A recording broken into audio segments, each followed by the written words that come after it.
Hi, infinite divine beings. Welcome back to the Infinite Wellness Channel, where we talk all things spiritual.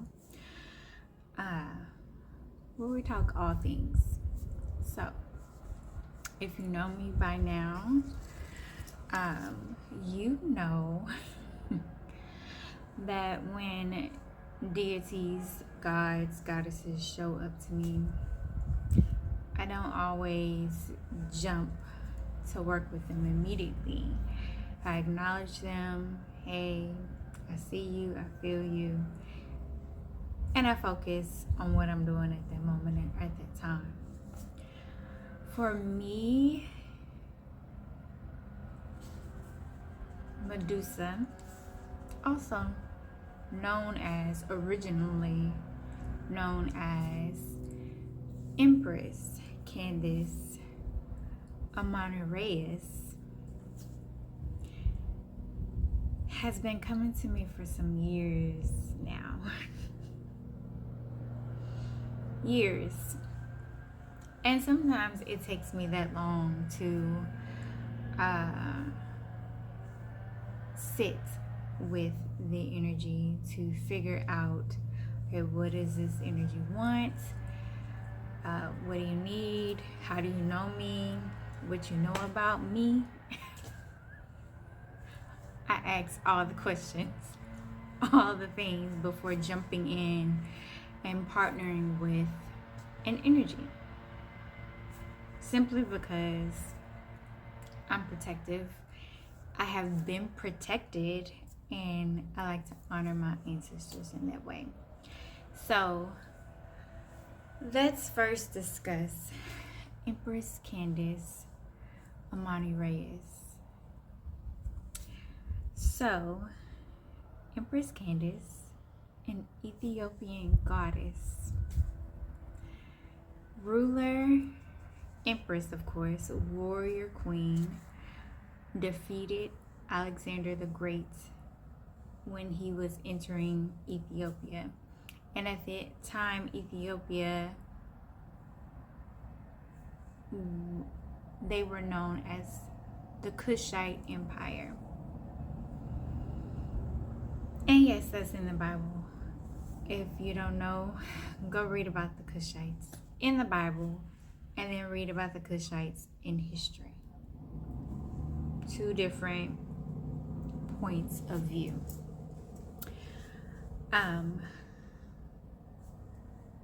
She has a significance when it comes to elephants.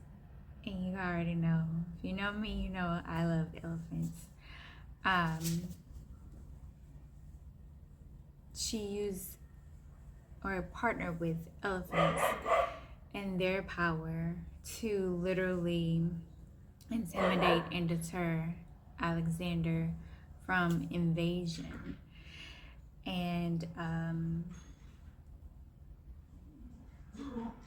they said she was very, very beautiful. But if you're from the Kushite Empire, you're beautiful regardless. Ethiopian women are some of the most beautiful women on the planet. And so let's get into the other side of the story, the Medusa story. Okay, so when Alexander came to Ethiopia, I'm sure he and many others were like, why are all these women with snakes in their hair? Probably they thought they were dead snakes, I don't know. But locks in their hair. And so in Greek pantheon, I'm gonna stop saying mythology because a lot of truths come from the stories of gods and goddesses, and I can clearly see how a lot of people's life paths are playing out the stories that are in heaven, so it is in the earth. So I'm not gonna even say mythology because it's still happening today. The stories are still playing out today. And people just don't know who they are playing out these scenarios or synopsis.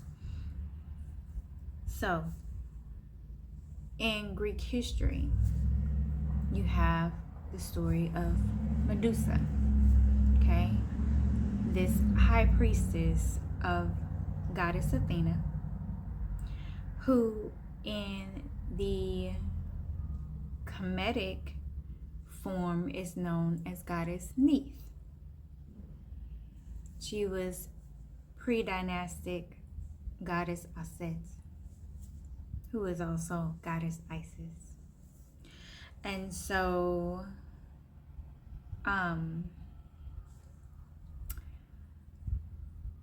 she was a high priestess of goddess Athena's temple and was faithful to her, loyal to her.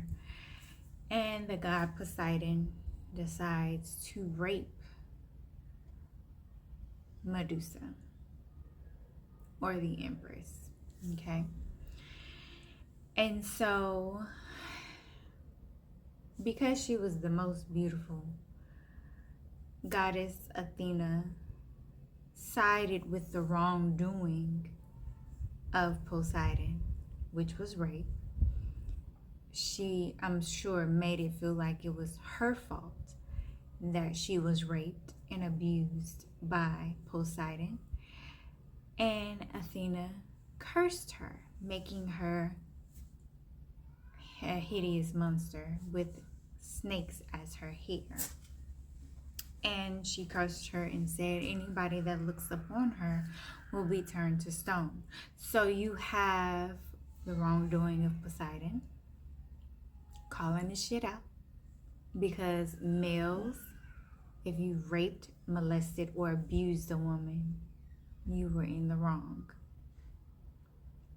Women who have sided with the wrongdoing of men who did not protect another woman, you sided with abuse, molestation, sexual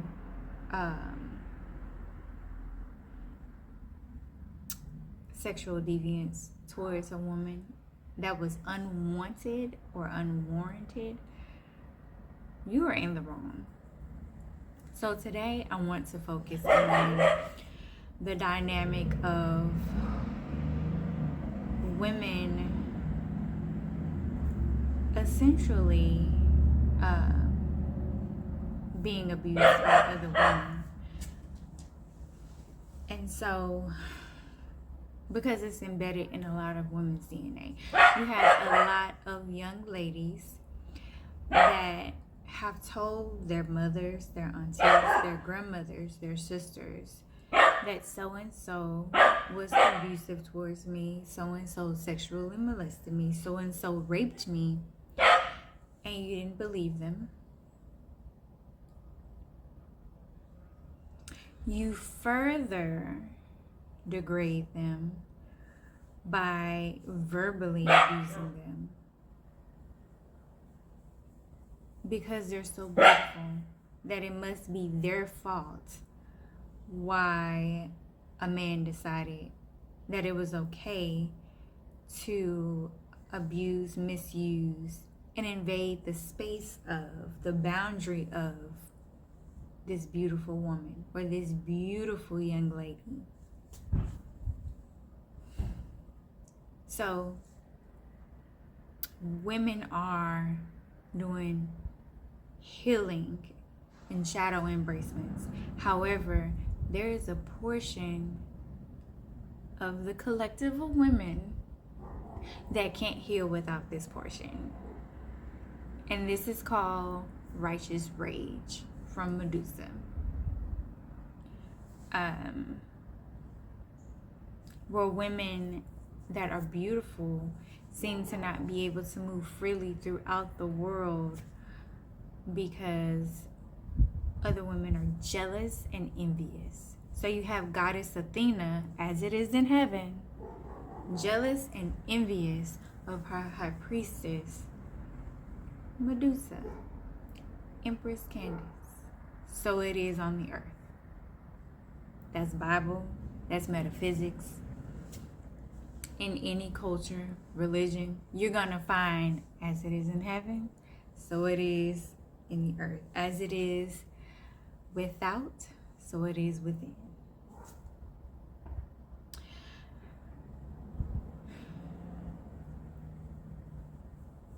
I have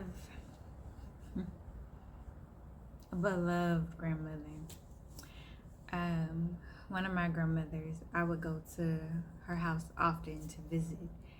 And it's the same grandmother whose feet I massage. If you didn't catch that video, you can go find that video. And so one day I decided to ask her, Grandmommy, I've given you so many pictures.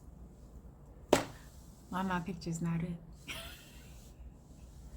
She simply said, Nikki, I don't want anything to happen to you. Many people come in and out of my house, and you're very beautiful. People might be jealous or envious of you. Once again, this is the grandmothers. Well, all of my grandmothers practice voodoo, but they already knew. And it didn't necessarily have to be anybody outside of my bloodline. That's the crazy thing about it. Didn't necessarily have to be anybody outside of my bloodline to be jealous or envious, but she knew. So like the old people, or not the old people, the wiser generations dating back, they went through harm and abuse, and from a man, and then a woman steps in and further carries that degrading attitude towards another woman.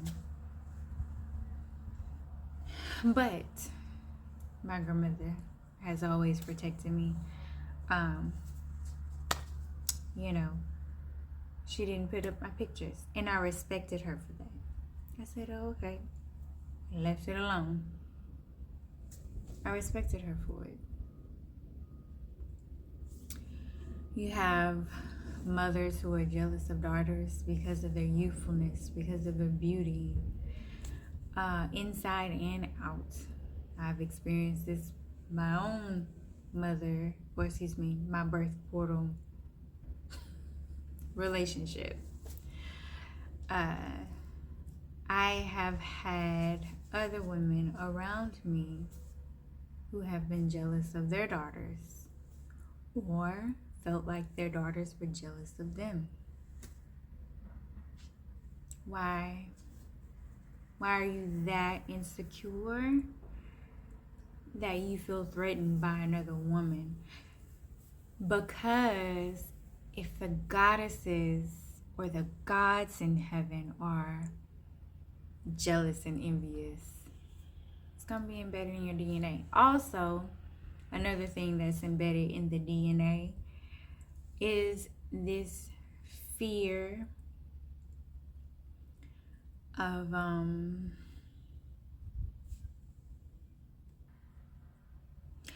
so there's this fear of, if a man abuses me and I tell, they won't believe me. The women in my family won't believe me. That is a real fear embedded in the DNA. Why? Because it happened first in the goddess story. And it probably happened, like I say, I don't believe in mythology anymore. These stories are real. We make them real.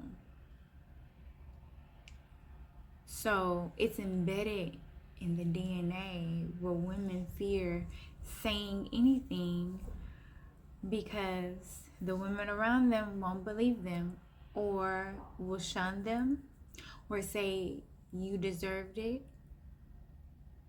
You have women that have been abused sexually and don't say anything till years later. And many people are like, why did it wait so long? It's a statute of limitations. The fear is embedded in the DNA. So what are we going to do to change the DNA, to transmute the energy and to regenerate new DNA. This is a part of Women Collective in healing. You have to sit and ask yourself, what is making me so insecure of another woman? If Medusa was a priestess of a goddess, like, you're a goddess, like, that's the highest of the high, the epitome of, and you found yourself jealous and envious, because only jealousy and envy would want to destroy and beat down another woman because she was so beautiful. That is like the center of the story. She was so beautiful. And on the flip side, with Empress Kandake, on the flip side, melanated women, Ethiopian women, women of Kush, women of Kemet, Native American women, melanated women have always been gorgeous. And on the flip side, not to say that Caucasian women are never gorgeous, because they are. But we were the standard of beauty, the epitome of beauty. In my eyes, hell, we still damn are. But that's neither here nor there. On the flip side, you have the Caucasian women demeaning women of color, the women who taught them a lot. That's the other side of the story. Because when they invaded, it's like, what's up with their hair? Why they got some snakes in their hair?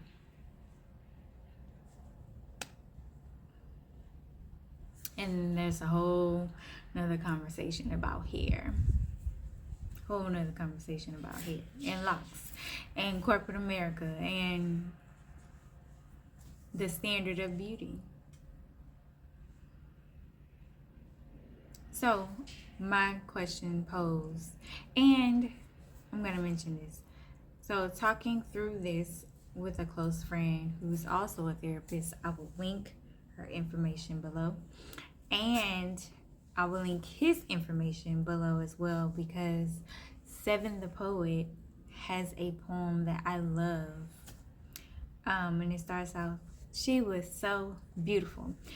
I'll link his information so that he can start, so you can go to his page and hear him recite it, and how other women in that poem just beat her down because she was so beautiful. And my friend that's a therapist calls it the pretty tax. I don't like her because she's too pretty. When I was in elementary, unfortunately,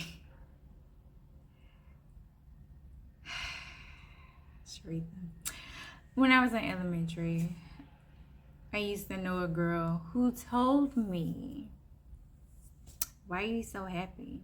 You always happy all the time. I don't like you because you happy all the time." What? What? So, once again, if you have insecurities about yourself, or if you feel a way in another woman's presence, ask yourself, well, what the fuck is that about? Am I picking up something from my DNA, my ancestors, what they went through? Am I picking up something that I went through that I'm not dealing with, where I was abused and then shunned or neglected? Collectively, especially in the relationships of mother and daughter, auntie, nieces, auntie and nieces, I'm talking to the women specifically, grandmothers and granddaughters, because it's women. And some of these grandmothers act like madams. They will prostitute out their daughters and their granddaughters. That's fuck shit. And so the cycle is going to continue to repeat itself until we truly look at what's going on. How do we heal it? Righteous rage. It's the Medusa story that's playing out continuously. And I'm saying this because I've been doing videos, or I decided to. And I understand why Empress Kandake kept coming to me. Medusa kept coming to me, because this is why you have this unrighteous goddess. Now I'm meaning unrighteous, because a lot of young ladies look up to their mothers as goddesses. Unrighteous goddess, jealous and envious of her. And I've been doing the series of healing from narcissistic energy. Well, this is part of that storyline. And yes, I do know that my birth portal was abused by a man. Now, what the grandmother chose to do about that, she was abused herself. So, and that looked like in the bloodline came down to demeaning comments. Oh, you too fat, you too skinny. Why you turn your face up like that? What's wrong with you? When a person, or when they would start to ask what's wrong with you, what's wrong with me, I would immediately go nothing, or turn and be like, what's wrong with you? Because it's projection. So there's like a whole portion of shadow embracements that women are refusing to embrace, because you're jealous and envious, and you taking up for men that have been abusive towards women in some form or fashion.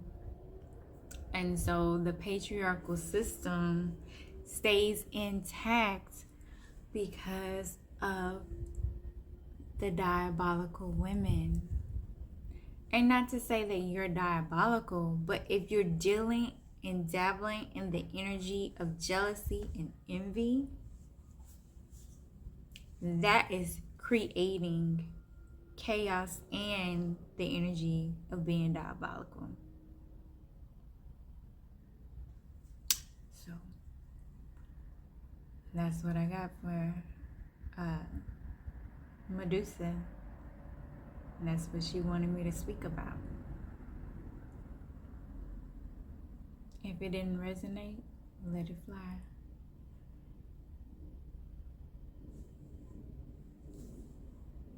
But I pose a question. How are you healing? How are you healing your DNA? How are you healing portions of your life? How are you healing your blind spots? Bringing it into balance. Are you sitting with yourself asking, why do I feel this way? I love you, infinite divine beings. I will see you next week for another talk with Goddess, one of my faves, one of my loves, Santa Muerte. Yes. Peace.